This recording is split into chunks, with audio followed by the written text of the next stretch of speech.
Hello, everyone, and welcome once again to the Grizzly Peaks National Park Build Series, a collaborative project between myself, Solaris, and the amazing and talented Booter.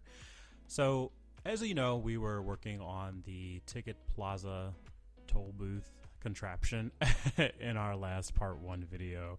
And just due to how long I knew that the construction process was going to be, I decided that it was probably best if we broke it up into 2 separate sections. So what I'm doing now actually is just kind of starting to construct the roof, using a lot of the haunted house beams and the wooden pillar, kind of a combination of the two with just different colors. Really helps, offset that rustic look that I'm trying to go for with that. As you can see, I'm definitely having a little bit of problems with trying to angle this roof out.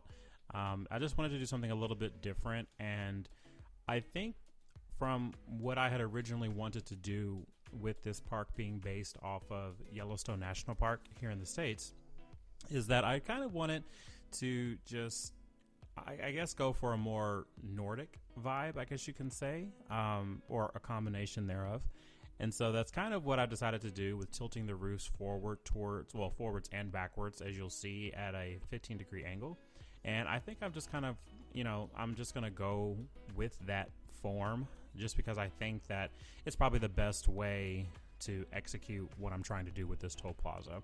So one of the cool things I would have to say, just in general about this project, is just how rustic and just how different this is going to be in comparison to a lot of the amusement park builds that you see out there. We're definitely going for, like I said in the last video, a more subtle approach to, Planet Coaster, with focusing more on, scenery, landscaping, and foliage. Kind of in the background, I've actually done some work a little bit on the mountain, which at the end of this video, you'll be able to see a pretty decent cinematic just to kind of where we're going at with the surrounding area.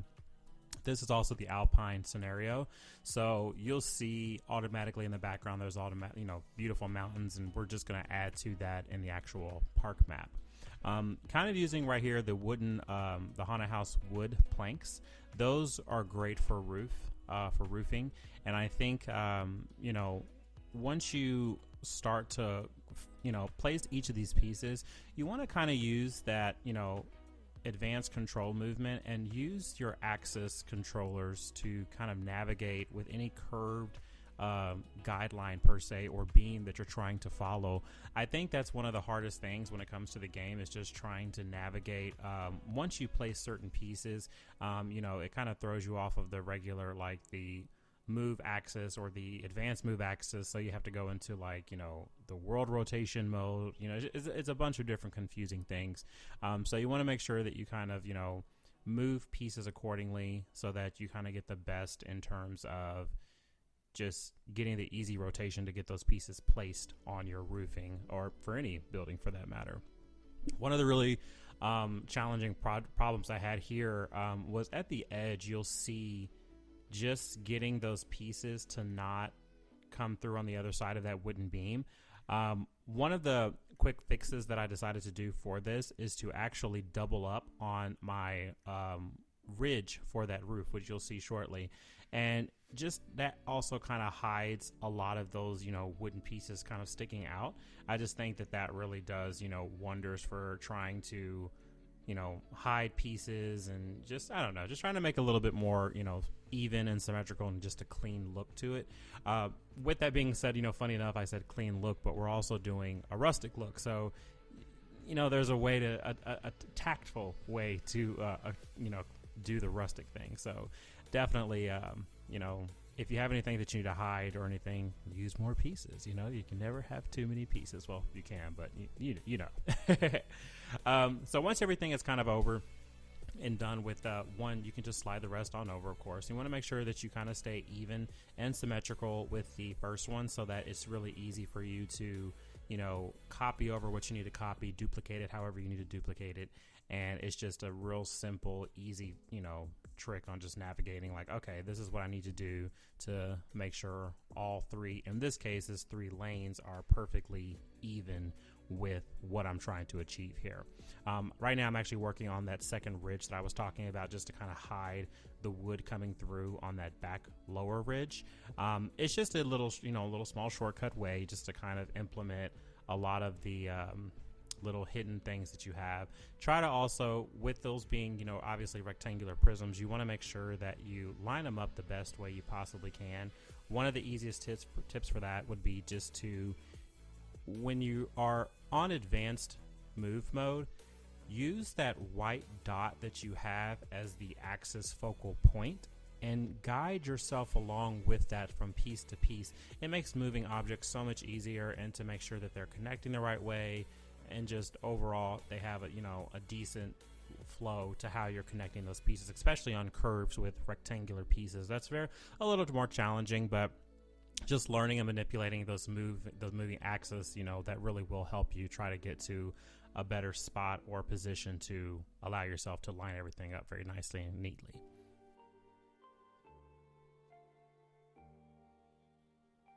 So yeah, one of the big inspirations for this build was, I think I referenced in the last video, was that we are doing, from Yellowstone National Park, there's a structure called the East Entrance, which is also a toll booth or access pass lane.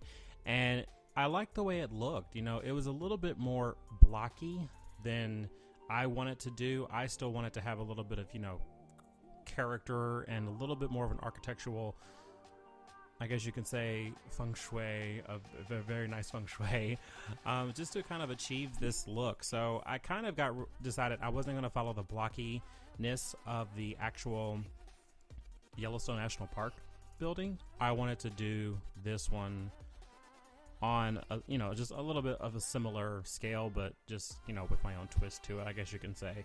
And I really at this point had decided that this is where I was like, what, we're going to go a little bit more Nordic, but still keep to the states alpine region. Or actually, this is also going to be kind of based a little bit off of Jasper National Park up in Canada as well. So we're taking a conglomeracy of a bunch of different parks just to kind of get this look that we're working with here. Once again, as you copy and paste a lot of these ridges, make sure that everything's lined up as best as it possibly can be with that first example, and then you just kind of slide everything over. It's the easiest thing when it comes to duplicating a bunch of different pieces, or a bunch of the same pieces, just to kind of give you that more finished look. One of the things that I did was just make sure everything was lined up as I was moving it over, adjusting it from forwards to backwards, and just making sure it all lined up with that second ridge below there. So to kind of also hide how the roofs are connecting, and as you see, there's a slight overlap up at near that top pillar, where the roofs connect from the first lane to the second lane. I want a little quick thing just to hide those. In this case, add more wood to it. So one of the best pieces of advice I can always give to anybody is just, if you feel like you need to hide a certain thing, or you just need to hide something, just because you're not 100% okay with the way it looks, you can always just add a little bit more pieces to it. Just make sure those pieces are used in a similar taste and style to the rest of your build. With the lanes, I really wanted to establish kind of a difference between, obviously, the concrete gravel, not gravel, but the concrete road going into what is going to be the actual park itself. So on both sides of the toll plaza, you'll see there's like a small ditch, which will include, a bunch of rocks, foliage, bushes, trees, a little bit of shading with the terraforming tool or the terrain tool, and just to kind of give you an insight into it being just more of a natural look, so that it just looks like the toll plaza was built within this area, not the area built around the toll structure. That's part of the biggest thing with what Booter and I are going to really try to accomplish with this series, is to remember that Mother Nature does its work and does the best work when it comes to aesthetics and overall beauty with the park. We just, as humans, we're just putting a little bit of more of a convenience to it, I guess you can say, and just so it can be more interacting with the public, with people. So I really wanted to take that mentality and keep that as I'm building, to understand that everything else is there. Nature is there. We're just building around it or in it. So that's going to be something that also really helps you if you are looking at wanting to keep a more natural build. Just keep that in the back of your mind as you are constructing stuff, especially with foliage and scenery items. So I also wanted to add a little bit of lighting into the booths themselves. It's going to be very minimalistic lighting. I didn't want anything that's going to flood out the guest, pretty much the guest experience here as they are, getting in their passes and everything. I wanted to ensure that it would just be kind of a luminescence, so to speak, to just kind of give off a glow within the toll booths. And I'll show you a little secret to that a little later in the video. We'll get to kind of what I do when it comes to having a little bit more of a natural lighting effect. Planet Coaster, unfortunately, is very, very guilty with having lighting that's a very, very harsh, bright lighting. But again, we'll get to that in just a little bit to help you with that.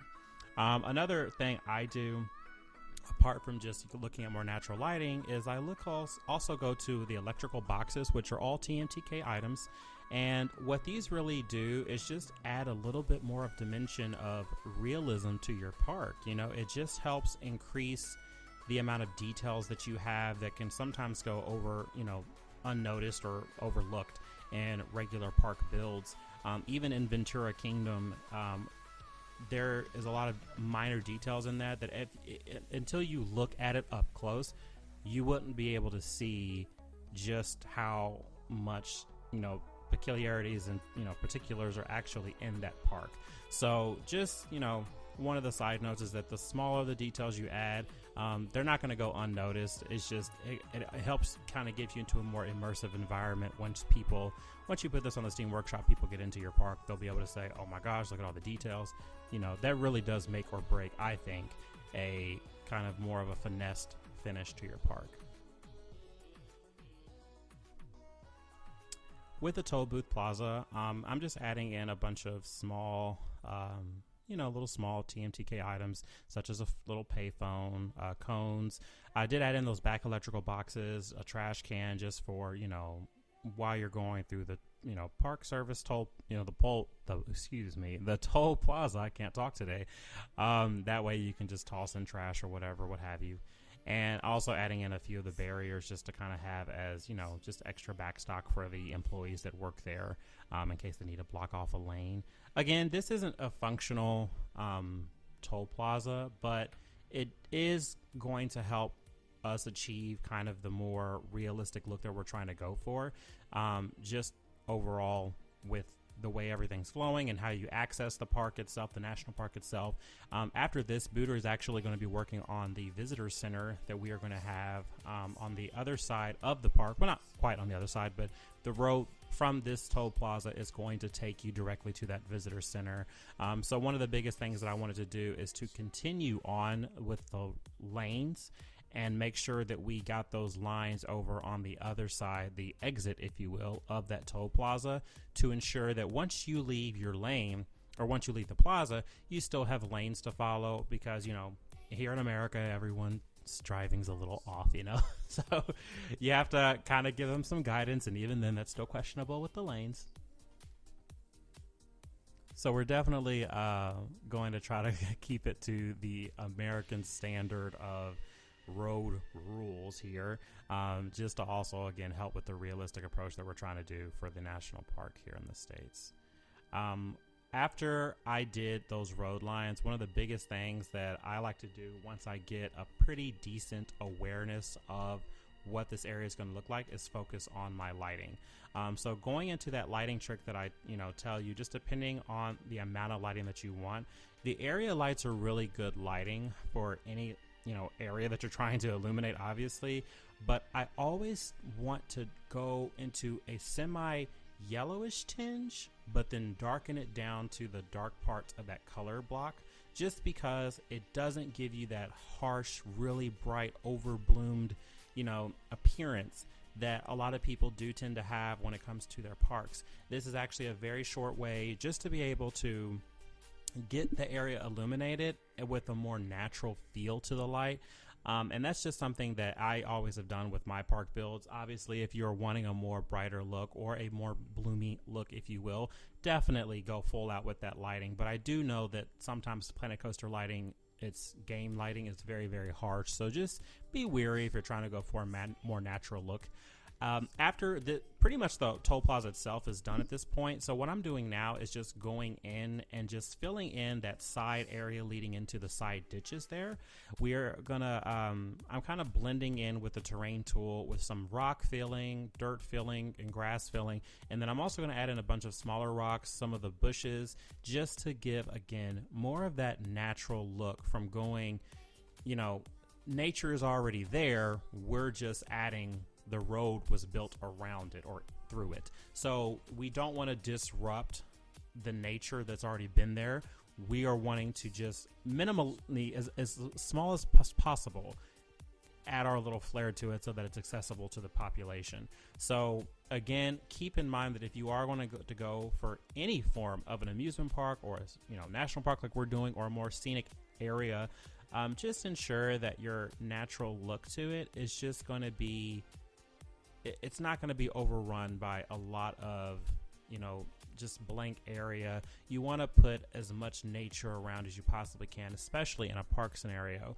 The more you have and the smaller of the details you're looking at, so the smaller rocks, the smaller bushes, the smaller trees, that's going to really help with your nature overall feel and just more of a natural look to it. So definitely do that when it comes to the blending of what humans have constructed and what Mother Nature has already had in place there.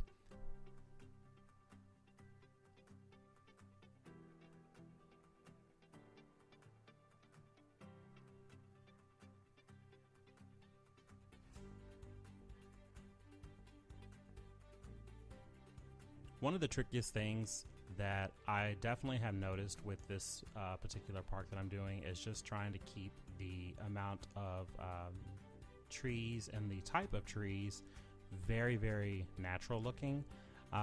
Obviously in the alpine regions of United States and Canada, it's definitely focused on alpine trees. So a lot of your spruce trees, your fir trees, your pine trees, those are going to be your biggest ones that they have, lining the mountains around lakes, rivers, or whatever in that, in that environment.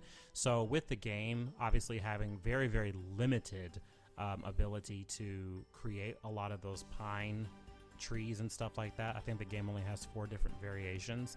You have to really pick and choose where you can apply other types of trees as well to continue, like I said, to have a natural look, but also at the same time you want to be sure that you're not putting obviously an oak tree in the middle of a bunch of pine trees. That just aesthetically, that doesn't flow right, and you just want to make sure that you can stay up with keeping the realism there.